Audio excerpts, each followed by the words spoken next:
우리의 위로가 되는 줄로 믿습니다. 예, 예, 이제 반지장님 들어가셔도 될 것 같아요. 자, 우리 오늘 저녁에 함께 나눌 말씀 보도록 하겠습니다. 사도행전 2장 42절입니다. 사도행전 2장 42절.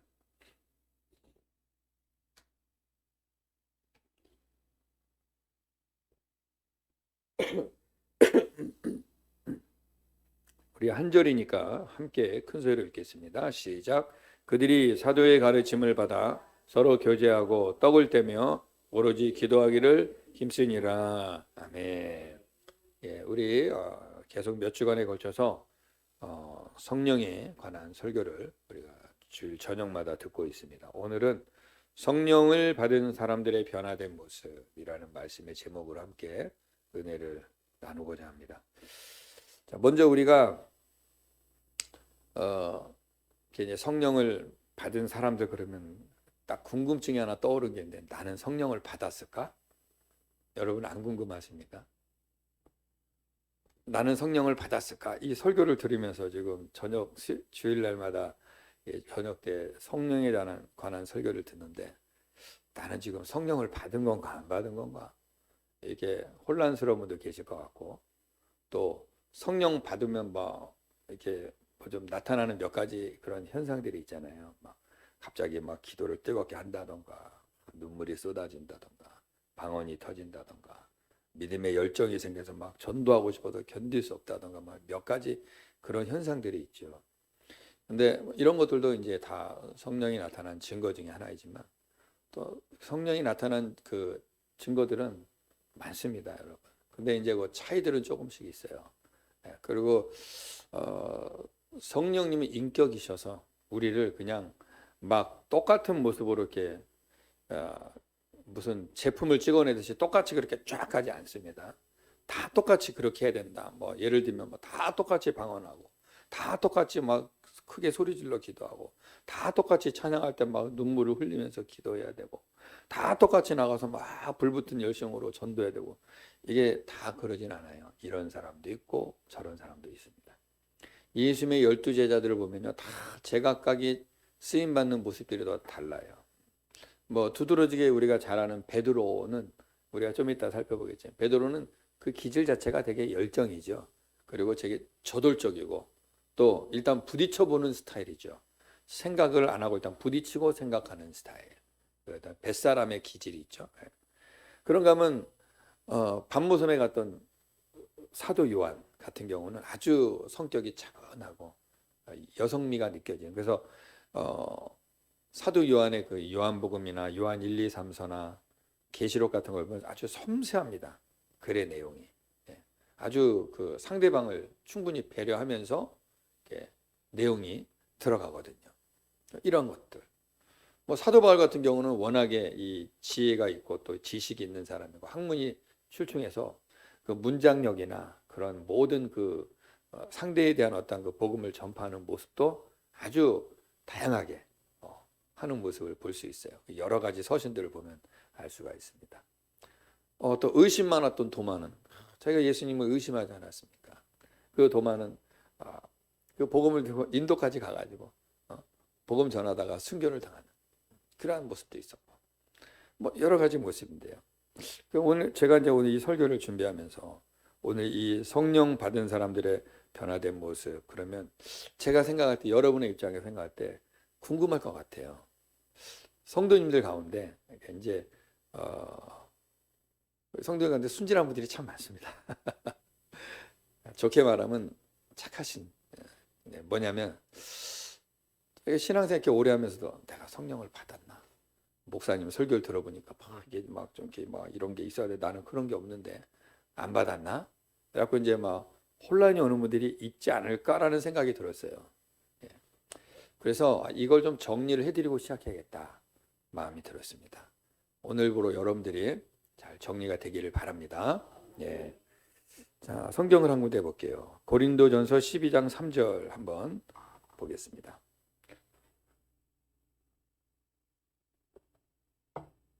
고린도전서 12장 3절.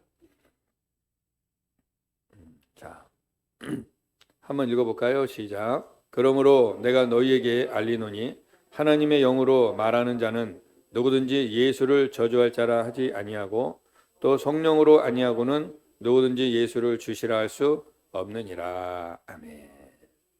자, 오늘 이 고린도전서 12장 3절에 보니까 사도 바울이 명확하게 정리를 좀 해주고 있습니다. 왜냐하면 고린도 교회에서도 이게 이 부분에 대해서 혼란스러운 분들이 있었거든요. 제가 오늘 제가 이 말씀을 준비하면서 우리 성도님들 가운데 이 부분에 대해서 혼란스러울 분들이 계시겠구나 생각이 들었어요. 그러면 이걸 정리를 안 하고 지나가 버리면 자칫 나는 성령도 못 받았는데 이 설교 들어봤자 나하고 아무 상관이 없구나. 이 설교가 오늘 완전히 남의 설교가 될 수 있어요. 그래서 이걸 분명히 하고 들어가야 여러분들이 그렇구나 알고 사모하게 될 줄로 믿습니다.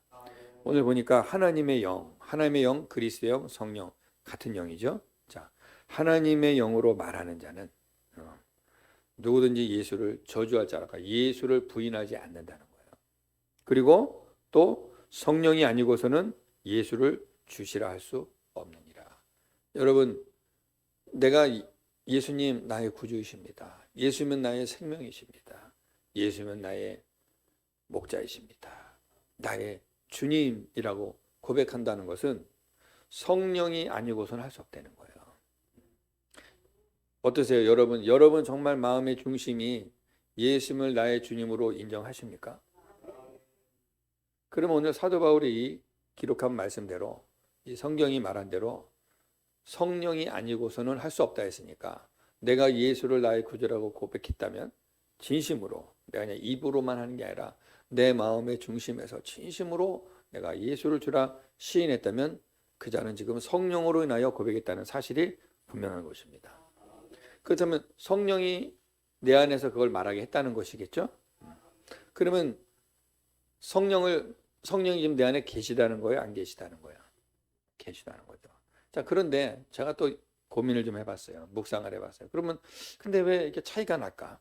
어떤 분들은 그 성령이 안에서 막 되게 역동적으로 일하시고 또 강력하게 이끌어 가시는 경우가 있는가? 어떤 분들은 성령이 계시는데도 이렇게 그 모습들이 잘 드러나지 않고 또 이렇게 또 기질 따라 하나님이 좀 쓰시긴 하시지만 이렇게 적극적인 모습 우리가 볼 때 좀 변화된 모습이 보면 적극적으로 이렇게 신앙생활 하는 분들이 있잖아요. 일단 몇 가지 우리가 표면적으로 좀 보자면 일단 예배 드리는 자세가 틀려지잖아요. 예배를 주일날 한 번 겨우 나오던 분이 저녁 예배까지 나오셔. 그러더니 수요 예배도 나오셔. 그러더니 막 새벽 기도를 나오셔. 금요 기도도 나오셔.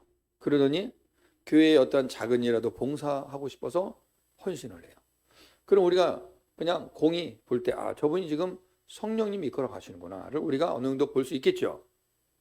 물론 그냥 자기 열심으로 하는 경우도 있지만 그런데 그것도 쉬운 일이 아니에요. 자기 열심으로 하는 것도 한계가 있어요. 몇 번 하다 말아요. 근데 성령께서 내 안에서 이렇게 밀어주니까 그게 되는 거예요. 성령께서 내 안에서 자꾸 예배를 드리고 싶은 마음을 주십니다. 그러니까 자꾸 오게 되는 거예요. 그렇다면 여러분이 예배를 사모해서 이렇게 아침에도 나오고 저녁에도 나오고 모든 예배에 이렇게 여러분이 적극적으로 참여하겠다는 것은 기본적으로 내 안에 지금 성령님이 함께 하고 계시다는 것을 우리가 알 수 있겠죠. 그 다음에 또 기도를 안 하던 분이 기도를 하기 시작합니다. 그러니까 지금 제가 말씀드리는 몇 가지는 성령께서 다 역사해 주시는 내용들이에요. 기도를 안 하던 분이 기도를 하기 시작해요. 그러더니 기도가 막 뜨거워집니다. 그러더니 그냥 조용히 해서 뒤에 이렇게만 기도하던 분이 어느 날 기도서 이렇게 입 밖으로 막 나와요. 그러더니 막 기도가 점점 이렇게 부르짖는 기도가 되고 또 기도 가운데 하나님께 담대하게 선포하고 또 부르짖는 기도를 하게 됩니다. 물론 이것도 성품 따라서 어떤 그냥 본성 자체가 아주 조용하신 분들이 있어요. 이런 분들 또 그렇게 합니다. 목사님들 중에서도 보면요, 부류가 나눠져요. 베드로 스타일의 목사님이 있고요, 바울 스타일의 목사님이 있고, 요한 스타일의 목사님이 있습니다. 그래서 조용하게 이렇게 말씀 연구하고 찬찬히 말씀을 가르치는 목사님들이 계세요. 그럼 그 목사님은 성령이 없냐? 아닙니다, 여러분. 성령님은 우리가 이렇다 저렇다 정의할 수 있는 분이 아닙니다. 근데 어떤 목사님은 그냥 그렇게 조그맣게 말하는데 그냥 아주 목소리 터지도록 말하는 분이 있어요. 이제 그 안산에 가면 안산 동산교회라고 있습니다. 김인중 목사님이라고. 우리 홍종화 집사님하고 살짝 이미지 비슷해. 예, 사이즈도 비슷하고 이미지도 비슷한데 그 목사님은요, 저 앉아 있다가 자기 설교되면 막 뛰어와요. 그 사람들 막 놀라는 거야. 갑자기 목사님들 막 뛰어 올라오더니 1분이라도 아껴서 설교를 하고 싶어가지고 막 뛰어. 그리고 여기서부터 여기를 막 종횡무진하면서 설교. 이렇게 서서 설교 못해요. 막 하고 막 가만히 앉아 있으면 정신이 없어. 그런 분들 계세요. 아니, 똑같은 말인데 그냥 해도 될 말을 왜 이렇게 요란하게 하시는지. 뭐 다양합니다, 여러분. 그러니까 이게 옳다, 저게 옳다, 이게 맞다, 저게 틀리다, 그렇게 할 수 없다는 거예요. 여러분들이 오늘 그 개념을 좀 이렇게 잘 정리하시기 바래요. 우리가 자칫하면 어떤 한 가지만 딱 생각해서 이거 아니면 다 틀려, 이런 식으로 할 수가 있는데 그렇지 않습니다.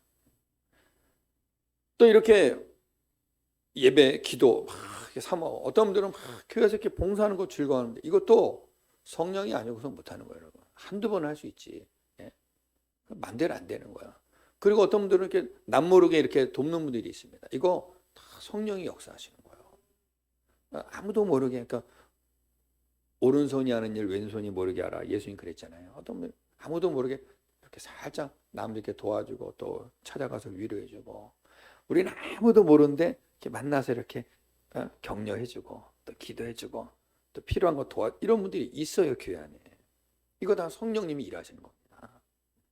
또 이렇게 누가 말 안 했는데도 혼자 이렇게 다 보더니 우리 교회가 지금 뭐가 필요할까 이렇게 보다가 이거 있으면 좋겠다 해서 알아서 이렇게 하시는 분들, 이것도 다 성령님이 하시는 거예요. 그냥 내가 하는 게 아닙니다, 여러분. 헌금도 마찬가지죠. 헌금도 여러분 성령님이 감동을 주면요 안 아까워요. 좋아서 합니다. 여러분, 우리가 사랑하는 사람한테 밥 사줄 때 막 손이 떨립니까? 너무 기쁘죠. 더 좋은 거 다 먹어. 뭐든지 먹어. 걱정하지 말고 먹어. 그래 안 그래요? 누구에게? 사랑하는 자에게. 성령님이 내 안에 계시면요 안 아까운 거예요. 난 좀 덜 먹어도 괜찮아요. 난 좀 덜 입어도 괜찮아요. 우리 주님 위해서 내가 이거 주님 위해서 쓰인다면 나는 좋아요. 그렇게 되는 거예요.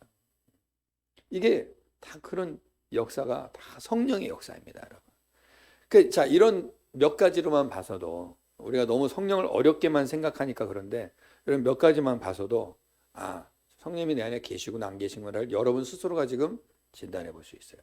그런데 한 가지 중요한 거 뭐냐, 이 성령님께 내가 적극적으로 반응하고 적극적으로 순종하면 더 역사는 크게 일어나요. 근데 성령님이 내 안에 계셔도 내가 잘 이렇게 적극적이기보다는 조금 막 고민이 많고 성령님 좀 기다리면서 생각 좀 해볼게요, 이러면 좀 시간이 걸려요. 이런 분들은 불이 빨리 안 붙어. 성령님이 좀 불 붙이려고 딱 준비하고 있는데 자, 생각 좀 해볼게요. 뭘 할 때마다 생각 좀 해볼게요. 잠깐 고민 좀 해볼게요. 이러면은 늦어. 근데 베드로살은 일단 뛰어들고 봐. 물에 빠질 막정 주님 나도 걷게 해주세요. 폴라닥 들어가 버리는 거야. 이런 사람이 있고 한참 생각해보고 하는 사람이 있고 다양합니다.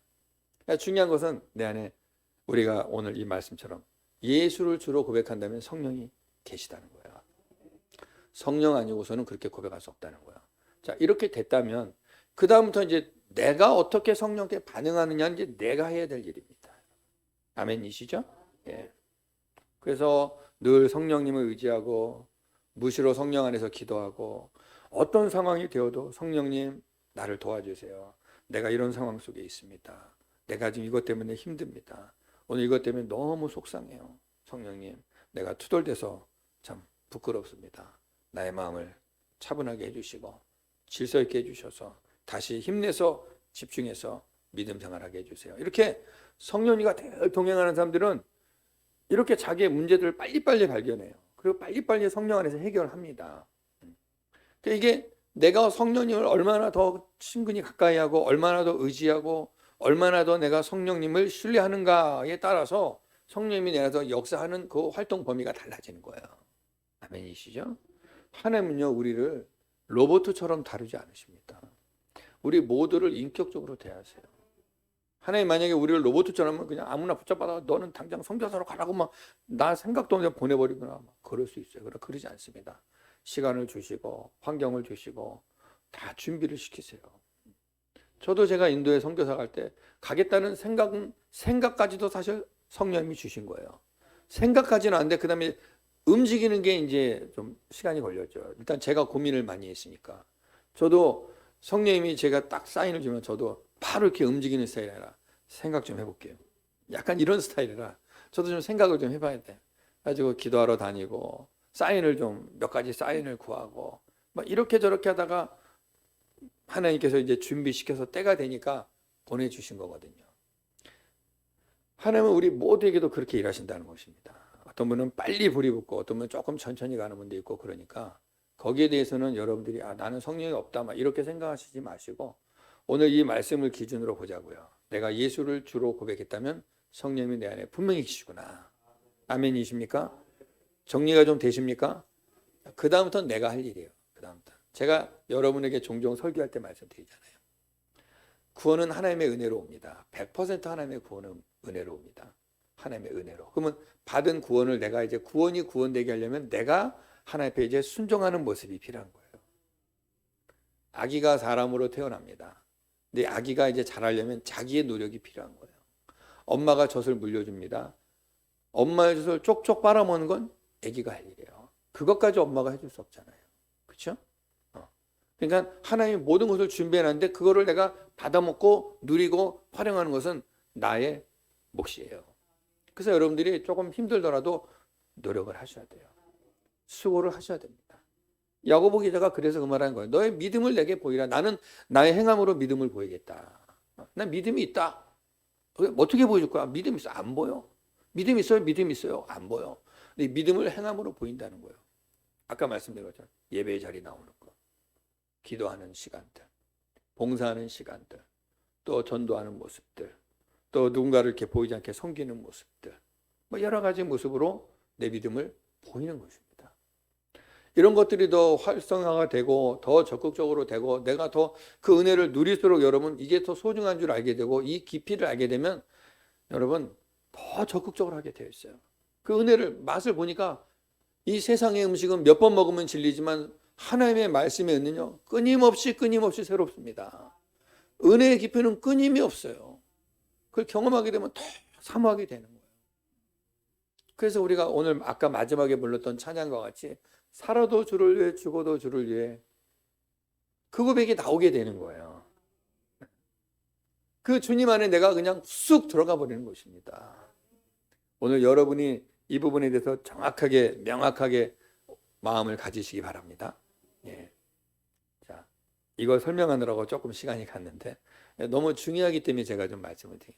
이 설교를 준비하다 보니까 문득 이 퀘션이 들더라고요. 우리 성도님들 가운데 내가 성령을 안 받았나? 받았나? 좀 이렇게 가물가물할 수도 있겠다 싶어가지고 이걸 좀 오늘 정리해 드려요. 내가 예수를 주로 고백한다면 내 안에 성령이 분명히 계십니다. 예. 여러분이 조금 더 열심을 내세요. 열심을 내세요. 성경에서 그러잖아요. 열심을 내라 그러잖아요. 부지런하여 열심을 내라 그러잖아요. 우리가 좀 열심을 내라. 가만히 앉아 있다고 되는 게 아닙니다. 예? 할렐루야. 예. 자, 그럼 이제 본론으로 좀 들어가도록 하겠습니다. 자, 오늘 읽었던 이 본문을 중심으로 해서 자, 성령 받은 사람들에게서 변화된 모습 5가지를 좀 살펴보려고 그래요. 자, 첫 번째, 담대하게 복음을 전한다는 것입니다. 자, 성경 구절을 좀 볼게요. 자, 여러분들도 성경 이렇게 좀 펼쳐가면서 보세요. 사도행전 2장 14절. 사도행전 2장 14절 본문 같은 장에 있어요. 자, 같이 읽어봅시다. 시작. 베드로가 11 사도와 함께 서서 소리를 높여 이르되 유대인들과 예루살렘에 사는 모든 사람들아 이 일을 너희로 알게 할 것이니 내 말에 귀를 기울이라. 와, 여러분 사도행전 2장 한번 나중에 집에 가서 읽어보세요. 사도 베드로가요 설교를 하는데 기가 막히게 설교합니다. 담대하게 설교합니다. 자기는 어부 출신인데도 그 예루살렘에 있는 많은 그 사람들 앞에서 담대하게 복음을 선포합니다. 오늘도 그러죠. 소리를 높여서 유대인들과 예루살렘 사는 사람들아 내 말에 귀를 기울이라. 이게 얼마나 담대합니까? 여러분? 자기가 무슨 할 말이 있다고 내 말에 귀를 기울이라고 그래요. 근데 내 말이 아니라 누구 말이요? 성령께서 주시는 말을 하겠다는 거예요. 그러니까 담대해지는 거예요. 그 다음에 22절 보세요. 22절 시작. 이스라엘 사람들아 이 말을 들으라. 너희도 아는 바와 같이 하나님께서 나사렛 예수로 큰 권능과 기사와 표적을 너희 가운데서 베푸사 너희 앞에서 그를 증언하셨느니라. 아멘. 지금 베드로가 예수님이 누군지를 설명해 주고 있는 거예요. 하나님께서 나사렛 예수에게 큰 권능과 기사와 표적을 주셔서 너희 앞에서 그를 증언하셨다. 이렇게 담대하게 말하는 거예요. 엊그저께만 해도 베드로 어떤 사람이었죠? 나 이 사람 몰라요. 나 예수 몰라요. 그리고 도망갔잖아요. 그러다 닭소리에 정신 차려가지고 닭소리에 통곡했잖아요. 아마 베드로는 평생 치킨을 안 먹었을 거야. 그 다음에 세 번째 36절 보겠습니다. 시작. 그런즉 이스라엘 온 집은 확실히 알지니 너희가 십자가에 못 박은 이 예수를 하나님이 주와 그리스도가 되게 하셨느니라 하니라. 아멘. 너희가 확실히 알지니, 이 말은 뭐야? 베드로 확신하고 있다는 거예요. 이제 내가 며칠 전까지만 해도 마음이 흔들려서 숨고 내가 이렇게 좀 부끄러운 모습이 있었지만 내가 오늘 이제 베드로가 성령 받은 후거든요. 확실해집니다. 성령을 받고 나니까 복음이 확실해집니다. 변치 않습니다. 목숨하고도 못 바꿔요. 어떤 경우가 돼도 이 복음은 변치 않습니다. 내가 확실하게 너희에게 말할 텐데 너희가 십자가에 못 박은 그 예수는 하나님의 아들이다. 왜 그 당시에 지금 예수 지금 시체 제자들이 훔쳐갔다고 훔쳐놓고 지금 부활했다고 거짓말 친다고 다 지금 막 잡아들이려고 하는 이 분위기인데 담대하게 예수를 하나님의 아들이라고 선포해 버릴 것입니다. 이 담대함이 어디서 나왔을까요? 성령이 함께 하시기 때문에, 성령을 받았기 때문에 되는 것입니다. 그래서 성령 받은 사람들은요, 다른 것은 몰라도 예수를 부인할 수가 없어요. 좀 전에 고린도전서 12장 3절 보았던 것처럼 예수를 주라 시인할 수밖에 없는 것입니다. 그 다음에 두 번째, 성령 받은 사람들의 변화된 모습 두 번째는 뭐냐면 말씀을 듣고 회개합니다. 말씀, 복음을 듣고 회개해요. 이 회개형이 일어나요. 자, 2장 37절에서 41절 같이 읽어보겠습니다. 시작. 그들이 이 말을 듣고 마음에 찔려 베드로와 다른 사도들에게 물어 이르되 형제들아 우리가 어찌할꼬 하거늘 베드로가 이르되 너희가 회개하여 각각 예수 그리스도의 이름으로 세례를 받고 죄사함을 받으라. 그리하면 성령의 선물을 받으리니 이 약속은 너희와 너희 자녀와 모든 먼데 사람 곧 주 우리 하나님이 얼마든지 부르시는 자들에게 하신 것이라 하고 또 여러 말로 확증하여 권하여 이르되 너희가 이 패역한 세대에서 구원을 받으라 하니 그 말을 받은 사람들은 세례를 받음에 이날의 신도의 수가 3,000이나 더하더라. 아멘. 놀라운 일이 일어나지 않습니까, 여러분? 성령을 받고 나니 베드로가 이렇게 담대해지면서요, 담대하게 복음을 전합니다. 사실 지금 그 상황은요, 여러분, 베드로 돌 맞을 상황이에요. 지금 유대인들이 부글부글 끓고 있는 상황 아니었습니까?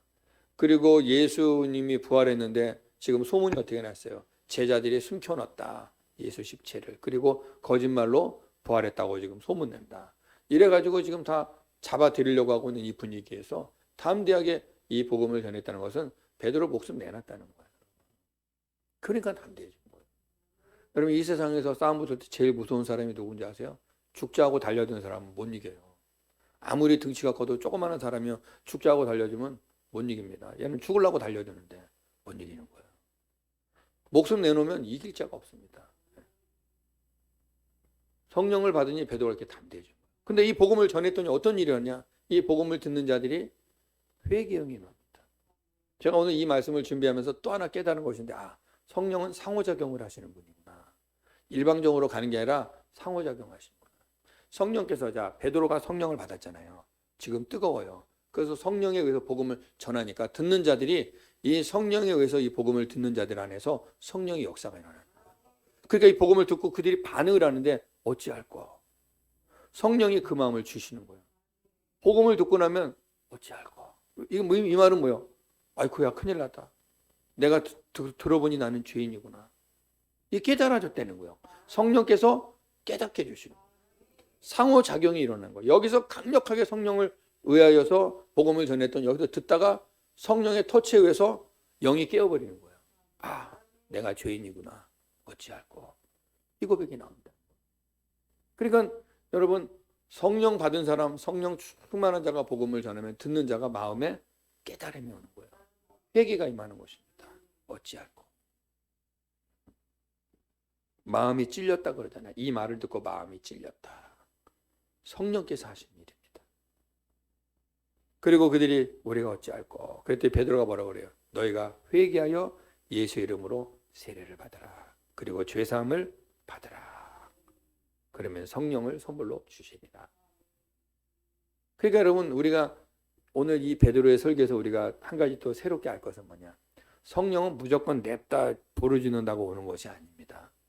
반드시 거쳐야 될 게 있어요. 뭐예요? 첫 번째가 회개. 먼저 너희가 회개하라 그러잖아요. 회개는 뭐죠? 내 죄를 주 앞에 고백하는 겁니다. 내가 죄인임을 인정하는 겁니다. 내가 십자가 앞에서 죽는 겁니다. 그게 회개예요.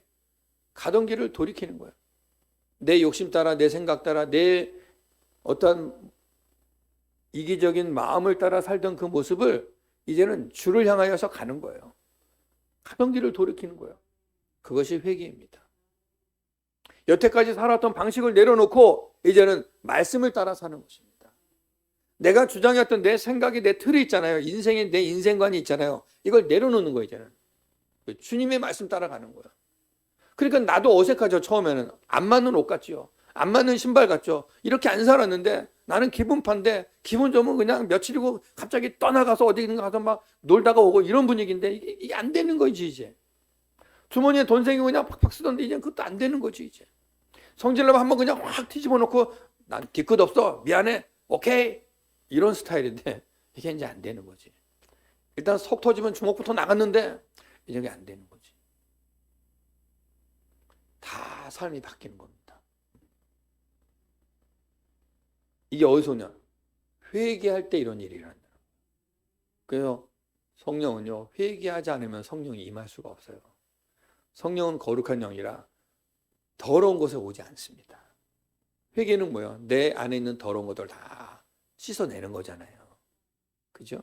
그러니까 성령이 그때 임하는 겁니다. 반드시 회개입니다. 여러분에게 그 회개의 시간들이 있었을 줄로 믿습니다. 그리고 우리가 이 회개는요, 한 번으로 끝나면 안 돼요.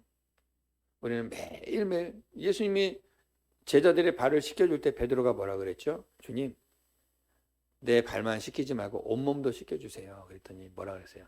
이미 다 씻은 자는 더 씻을 필요가 없다 하면서 발만 닦아줬어요. 우리가 이미 예수 믿어 우리의 모든 죄가 용서받았습니다. 그죠? 아멘이시죠? 근데도 우리가 여전히 육신을 가지고 이 땅에 살고 시간을 살아가기 때문에 끊임없이 죄의 때들이 묻어요. 끊임없이. 오늘도 여러분 하루를 살면서 여러분 우리 이제 이따가 집에 다 가시면 안 봐도 그림이지만 다 여성분들은 머리를 이렇게 묶고 샤워실에 가서 얼굴을 딱 클렌징으로 씻어내고 따뜻한 물로 세안을 하고 두들기고 로션 바르고 주무실 거죠. 예. 그냥 잘라나? 이대로 그냥 자요? 안 그래요? 남자들도 세수는 하고 자죠? 양치는 하죠? 이거 왜 매일 합니까? 어제 했으면 안 해도 되는 거 아닌가요? 근데 왜 매일 하죠? 왜 하루에 막 2번, 3번 많이 하는 사람은 더 많이도 하잖아요. 왜 그래요? 깨끗함을 유지하기 위해서. 어떤 사람이 목욕탕 갔다가 집에 와가지고 또다시 목욕한 사람 봤습니까? 그러진 않잖아요. 마찬가지로 우리가 예수를 구주로 영접했을 때 우리 죄는 이미 다 해결됐습니다. 근데 우리가 예수 믿고 살면서도 유혹이 온단 말이죠.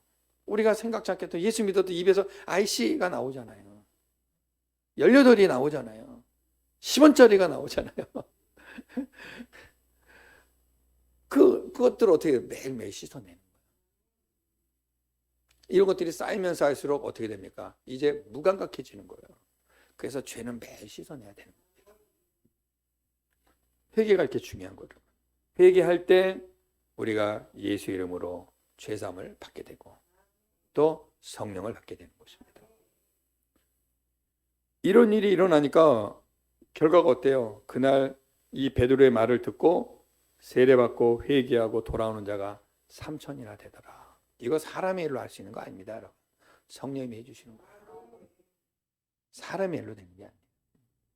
그러니까 우리가 사실은 기적을 멀리 갈 게 없고요. 여러분 자신을 보면 기적이에요. 여러분이 예수 믿는 게 기적입니다. 오늘 자기 스스로 가슴에 서놓고 내가 예수 믿는 게 기적이다.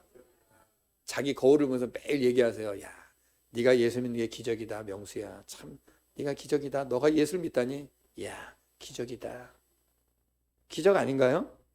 아니, 우리의 이 머리를 어떻게 예수를 알 수 있냔 말이에요. 하나님의 은혜가 임하니까 예수 믿게 된 거죠.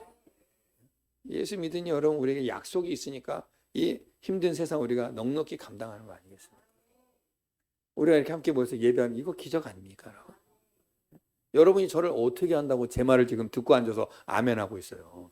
내가 사기치면 어떡하려고. 근데 여러분 지금 아멘을 하시잖아요. 이거 뭐예요? 은혜예요, 하나님의 은혜. 우리가 성령 안에서 하나 됐고 예수 안에서 하나 됐기 때문에 우리가 아멘하는 거예요. 이 은혜죠, 여러분. 성령이 임하면 이런 놀라운 일이 일어난다는 겁니다.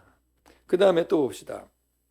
세 번째, 성령 받은 사람들의 변화된 모습. 세 번째, 자, 같이 읽어볼까요? 시작. 겸손히 말씀을 배우고 성도의 교제를 나누며 기도하기를 힘쓴다. 이제 자 보세요. 이제 예수를 믿었어요.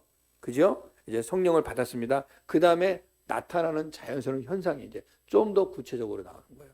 뭐예요?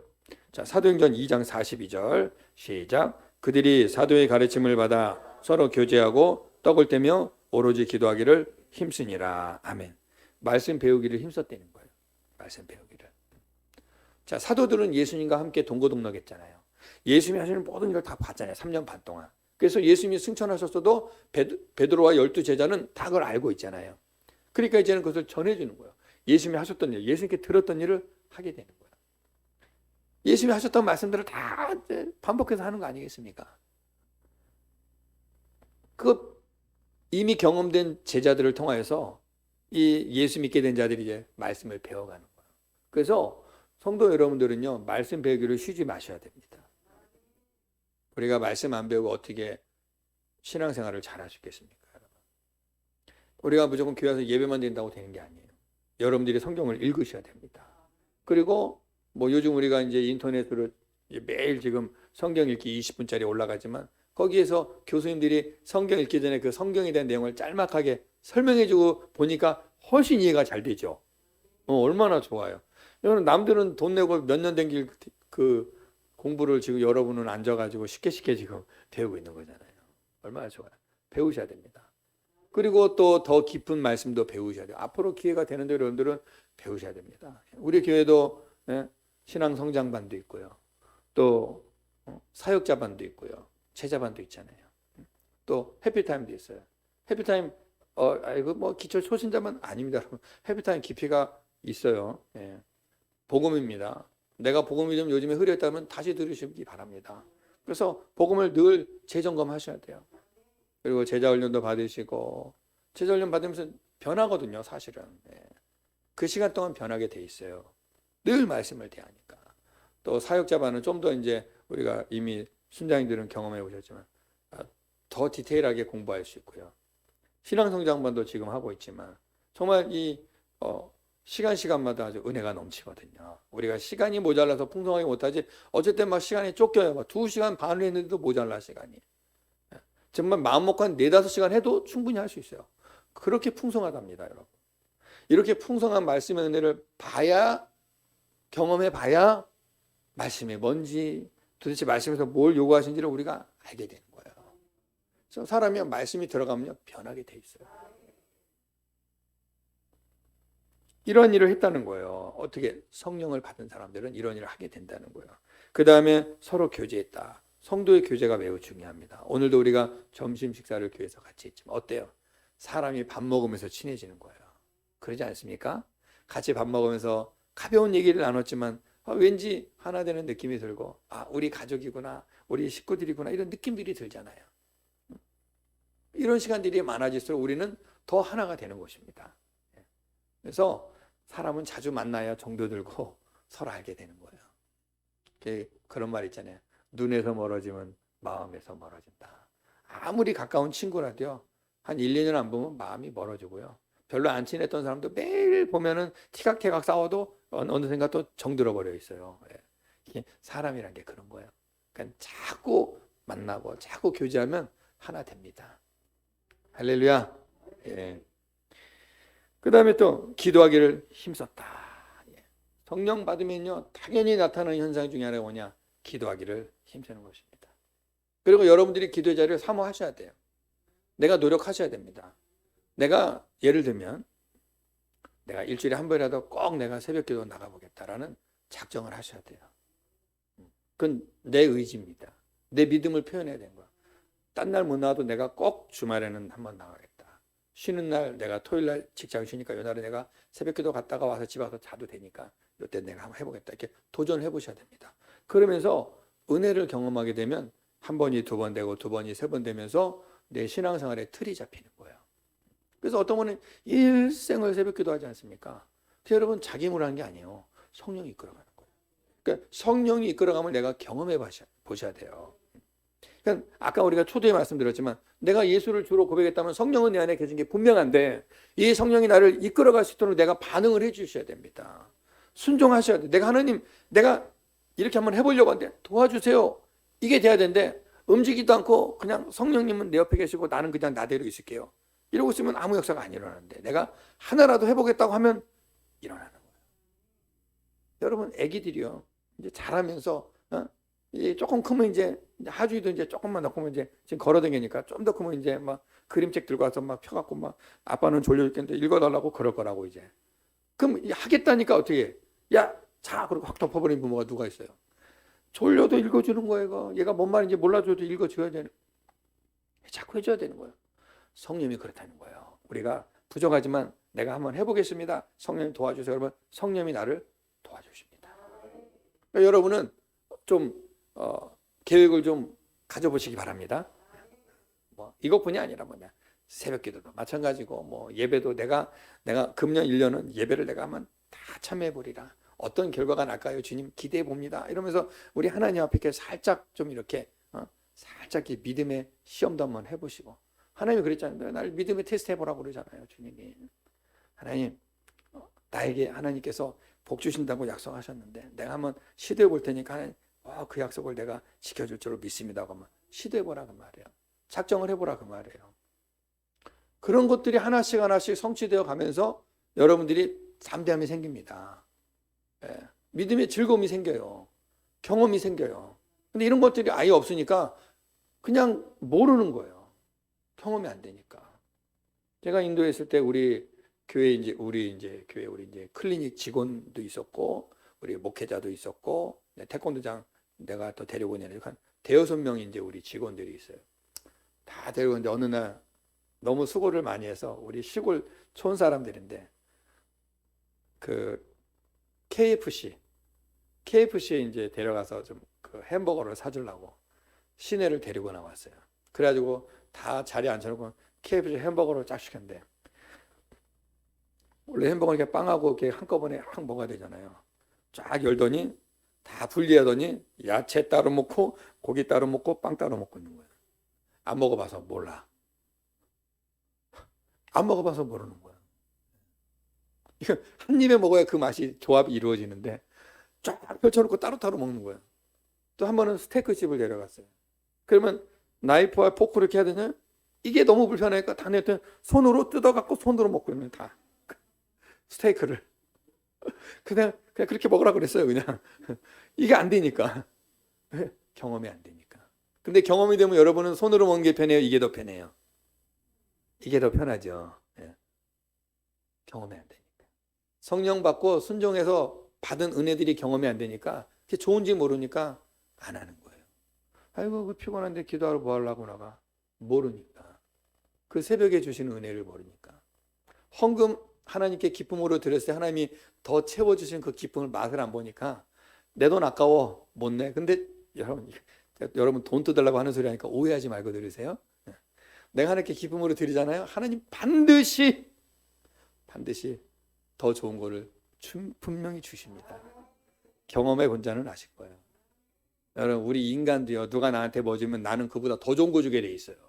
이게 인지상정입니다. 하나님은 안 그럴까요? 여러분? 누가 나한테 사과 한 박스 주면 나는요 사과 플러스 귤 한 박스 주게 되는 거예요. 나는 소고기 주는 거예요. 내가 받은 거하고 똑같이 안 줍니다. 결단코 더 좋은 거 주게 돼 있는 거예요. 그렇지 않습니까? 이게 우리 인간들의 마음도 그렇다면 우리 하나님은 어쩌겠냐 이 말이야. 우리의 믿음을 기쁘게 여기신단 말입니다. 그래서 제가 여러분께 그냥 오늘 말씀을 드리는 거예요. 뭐든지 어떤 것이든지 이거 내가 이거 하면 우리 주님이 기뻐하시겠다 싶은 게 여러분 머리에 딱 떠오르면 이렇게 생각하셔야 돼요. 성령님이 지금 나한테 한번 해보라고 기회를 주시나 보다 하시고 바로 순종을 한번 해보세요. 거기에서 나오는 열매들을 경험해 보셔야 신앙생활에 기쁨이 있어요. 근데 이게 안 해보니까 성령님은 내 곁에 계시는데 나도 아무것도 안 하고 그냥 성령님은 내가 일해야 같이 일해 주시는데 내가 아무것도 하니까 성령도 내 옆에 계시면 아무것도 못 하시는 거지. 성령님이 내 안에서 막 역사할 수 있도록 내가 움직여 봐야 됩니다. 성령께 자꾸 요청해야 돼요. 내가 이렇게 할 텐데 도와주세요. 요청을 하셔야 되는 거예요. 그러면 성령님이 강력하게 하십니다. 그래서 성령이 충만해서 막 일을 많이 하시고 막 그 사역을 많이 하시거나 막 이 좀 범위가 넓으신 분들 보면은 이분들은 그냥 가만히 있는 분들이 아니세요. 쉬지 않고 뭔가를 하세요. 쉬지 않고. 그러니까 확장이 자꾸 되는 거예요, 이게. 이런 역사가 여러분에게 있기를 축복합니다. 그 다음 네 번째, 모이게 힘쓰며 서로 섬기고 나누는 일을 즐거워했다. 성령을 받으면 이런 일이 나와요. 자꾸 모이고 싶어지는 거야. 자, 사도행전 2장 44절에서 46절 시작. 믿는 사람이 다 함께 있어 모든 물건을 서로 통용하고 또 재산과 소유를 팔아 각 사람의 필요를 따라 나눠주며 날마다 마음을 같이하여 성전에 모이기를 힘쓰고 집에서 떡을 떼며 기쁨과 순전한 마음으로 음식을 먹고. 아멘. 여러분, 교회는 천국인 줄로 믿습니다. 이 땅에 있는 교회가 완전하진 않습니다. 하지만 교회는 천국의 모형이에요. 모델하우스란 말입니다. 이제 이렇게 돌아가다 보면 저쪽에 모델하우스 같은데 철거시켜 버렸더라고요. 저기 이렇게 뺑 돌아가면 언덕바지 내려가면 모델하우스 큰 거 있었거든요. 그 철거시켰어요. 그거는 임시하우스니까 이제 바뀐 거지. 어떤 사람이 돈 비싼 돈 주고 모델하우스 살겠다는 사람 누가 있습니까? 모델하우스는 내가 앞으로 들어가서 입주할 집을 모형으로 만들어 놓고 샘플로 만들어 온 집을 내가 정하는 거잖아요. 이 세상은 있는 교회는 바로 그거라. 이 땅에 있는 교회는 앞으로 우리가 가야 할 천국을 모형으로 하는 거예요. 함께 이렇게 주님께 영광 돌리고 서로 기뻐하고 사랑하고 즐거운 교제를. 천국은요 늘 잔치하는 곳입니다. 천국 잔치. 그래서 예수님은 항상 모이면은 먹으셨어요. 이 먹는 즐거움, 나누는 즐거움 이거 하셨단 말입니다. 그래서 교회는 자주 모여서 자꾸 먹고 함께 교제하고 서로 이렇게 통용하고 나누고 해야 이 기쁨이 샘솟는 거예요. 교회는 천국의 모형입니다. 자, 이렇게 성령 받은 사람들이 하는 일이 뭐냐? 자꾸 모이고 싶어요. 자꾸 모이고 싶어요. 은혜 받으면 자꾸 교회 오고 싶습니다. 이게 은혜 받은 증거 중에 하나예요. 여기 계신 분들 중에 청년부 생활 해보셨던 분들이나 학교 다닐 때 중고등부 생활 해보셨던 분들은 알겠지만 저도 다 경험했지만 중고등부 때 이제 교회에서 여름 수련회를 가잖아요. 한 3박 4일. 그러면 수련회 가기 전에 그렇게 뺀질뺀질 교회도 잘 안 나가다가 수련회 가서 이제 막 은혜를 받았는지 하여튼 뭘 받았는지 잘 모르겠지만 분위기가 좋잖아. 그러면 방학 끝날 때까지 애들이 매일 교회 와요. 학생들이. 왜 오냐? 그러면 그냥요. 수련회 분위기가 여운이 남아갖고 괜히 교회 오고 싶은 거야. 그 수련회 때 우리 조 누나, 형, 오빠 괜히 좋아가지고 와. 같이 모여서 또 수련회처럼 한 조각 돼서 또 떡볶이 먹으러 가고 또 괜히 앉아서 찬양하고 우리 기도하자 또 뭐 그러다가 불 붙어버리는 거예요. 그래서 은혜 받는 거예요. 자꾸 오고 싶은 거예요. 은혜 받으니까. 근데 은혜가 떨어진 사람 중에 특징이 뭐냐? 오는 게 귀찮아. 모이는 게 귀찮아. 근데 은혜 받으면 모이는 게 좋아요. 이런 차이가 있습니다. 그리고 또 여기 보세요. 46절에 날마다 마음을 같이하여 성전에 모이기를 힘썼다. 여러분, 우리 성도들은요 교회 중심 생활하시기를 축복합니다. 여러분이 축복받는 비결인데요. 정말 중요한 건데 교회 중심 생활하세요. 여러분의 삶의 모든 패턴이 교회 중심이 되셔야 됩니다. 삶의 우선순위가 예배 중심이 되셔야 돼요. 그래서 믿음이 성장하려면 교회 근처로 모이셔야 돼요. 멀리 어떤 분은 교회가 여기인데 여기서 신앙생활 일부러 이사를 집 좋은데 땅 좋은데 나왔다고 멀리 이사 가버리면 믿음도 떠나가요. 자꾸 교회 오는 시간이 줄어들어요. 그러다 보니까 믿음이 식어져요. 근데 교회 근처로 오면은 자꾸 오게 되잖아요. 뭔지도 몰라고 와도 교회 안에는 늘 하나님의 영이 임하시기 때문에 올수록 좋아요. 자꾸 여러분 모이시기 힘쓰시기 바랍니다. 그래서 성도들끼리도 교회에 만나서 우리 교회는 아직 공간이 협소하긴 하지만 그래도 낮에는 이렇게 공간이 넉넉해요. 여기 와서 같이 담소도 나누고 커피도 한잔 마시고 분위기는 뭐 여기 문 열어놓고 여기 앉으면 분위기 좋습니다. 지나가는 차들도 보이고 꽃들도 보이고 저도 여기 혼자 앉아 이렇게 바깥에 볼 때 있거든요. 뭐 어쨌든 자꾸 모이면은 좋아요, 여러분. 자꾸 모이면. 아까 우리 점심 먹다 우리 장석윤 우리 순장님이 그러던데 주일학교 학생 중에 우리 예? 누구라 그랬죠? 아 태윤이가 아까 교회 자꾸 오고 싶다고 그랬다고요? 나는 맨날 교회 오고 싶다고 그랬대. 걔는 성령 받은 거 이미. 걔 막 기도하다 친구가 장난치면 막 이러면서 기도한다며 이러고. 보통 애들은 건들면 왜? 이거 쳐다보는데 얘는 건들지 마. 기도해야 돼. 장래 꿈이 뭐니 했더니 목사님이 되잖아요. 앞으로 우리 교회 목사님 나오게 생겼어. 이게 어린아이지만 이런 말이 그냥 나옵니까, 여러분? 요즘 애들 꿈은 나는 가수 되고 싶어요. 요즘 애들 꿈이 연예인이 아닙니까, 연예인. 근데 이거 그냥 되는 게 아니에요, 여러분. 어린아이도 지금 저 안에서 성령이 임하고 있습니다. 자꾸 모이고 싶으니까 자, 성령 받으면 자꾸 보이고 싶어요. 자꾸 성도들과 교제하고 싶습니다. 은혜 식으면요, 성도들 보기 싫어, 귀찮아, 말 걸지 마세요. 자꾸 숨어. 문제 있는 거예요, 여러분. 그러니까 여러분 자꾸 서로 만나시기를 기뻐하시기 바랍니다. 자꾸 모이시길 기뻐하시기 바랍니다. 마지막 5번째, 믿지 않는 이들에게 선한 영향을 끼쳐서 믿는 자들이 많아지게 된다. 이게 성령 받은 자들의 특징이에요. 변화된 특징. 자, 2장 47절 시작. 하나님을 찬미하며 또 온 백성에게 칭송을 받으니 주께서 구원받는 사람을 날마다 더하게 하시니라. 아멘.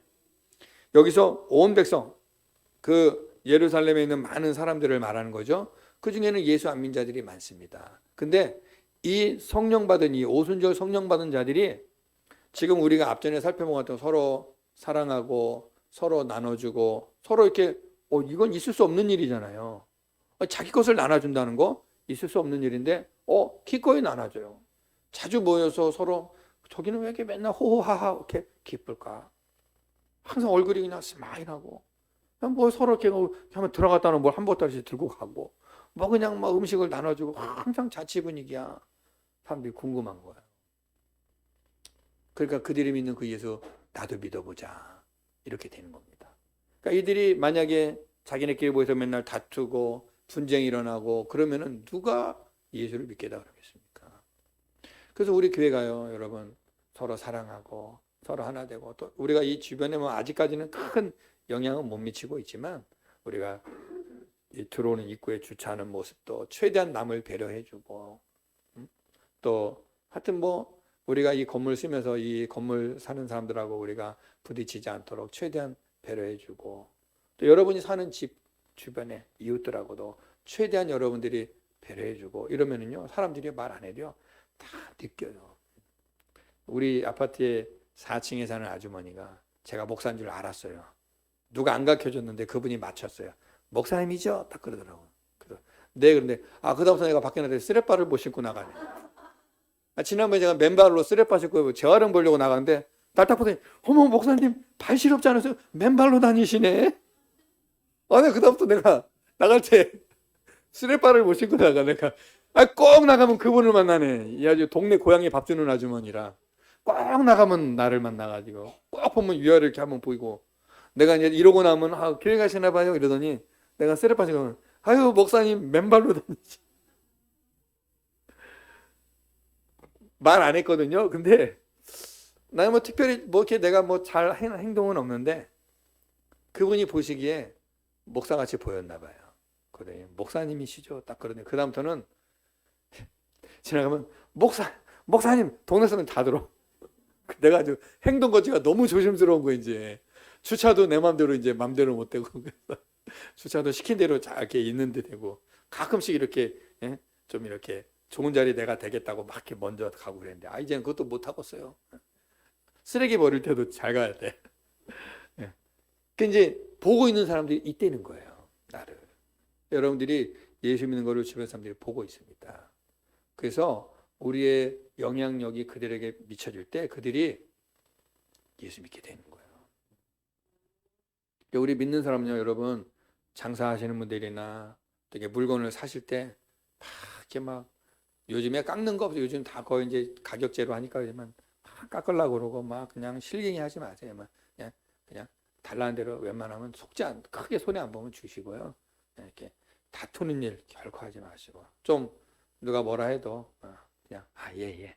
지난번에도 우리 병원 신방 갔다가 아주 그냥 얼마나 그냥 민망했는지 몰라요. 이제 우리 신정자매님 어머니가 무릎 수술하셔서 여기 가까운 병원에 입원하셨는데 들어와서 이렇게 들어와도 된다고 그러길래 또 우리 또 마스크 쓰고 들어가서 딱 한 서너 명 들어가가지고 손 놓고 기도하는데 갑자기 등신 이만한 간호사가 막 체격이 크신 간호사가 막 큰 소리 뭐 하는 거예요?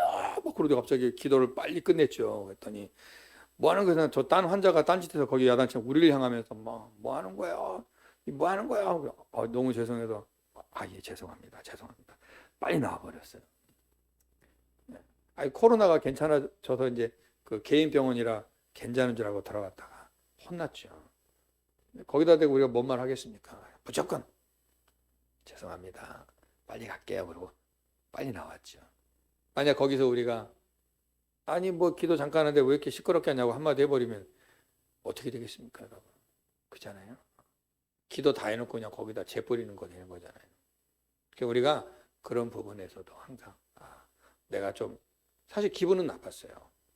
기도해주고 근데 그냥 몰상식하게 막 큰 소리를 치니까 기분은 나빴지만 우리도 잘못한 건 이제 몰랐으니까 그래서 무조건 죄송하다 했죠.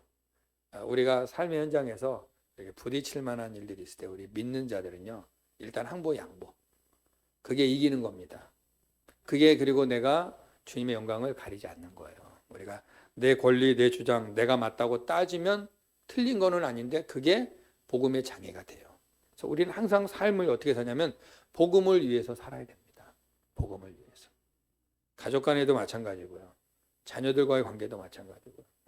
자녀들 우리가 이제 다 보시면 마음에 안 들 때 있어서 한마디 해주고 싶을 때 있지만 우리가 또 먼 시간을 미리 내다보고 인내하고 또 기다려주면서 양보해주는 모습으로 가는 거죠. 자, 오늘 우리가 5가지 살폈습니다. 이렇게 할 때 주께로 돌아온다. 자, 오늘 우리가 이 말씀 생각하면서 여러분 우리가 다 예수를 주로 고백했다면 우리 안에 성령이 있는 줄로 믿습니다. 이제 저와 여러분이 우리 삶의 현장 속에서 항상 이 성령님이 내 안에서 마음껏 일할 수 있도록 순종하시고 내어드리시고 또 우리가 그리스도의 복음이 편만하게 전파될 수 있도록 우리 삶의 현장 속에서 우리가 기다려주고 양보하고 조금 이렇게 한 발 물러서주는 그런 온유한 삶을 살아갈 수 있기를 예수님의 이름으로 축복합니다.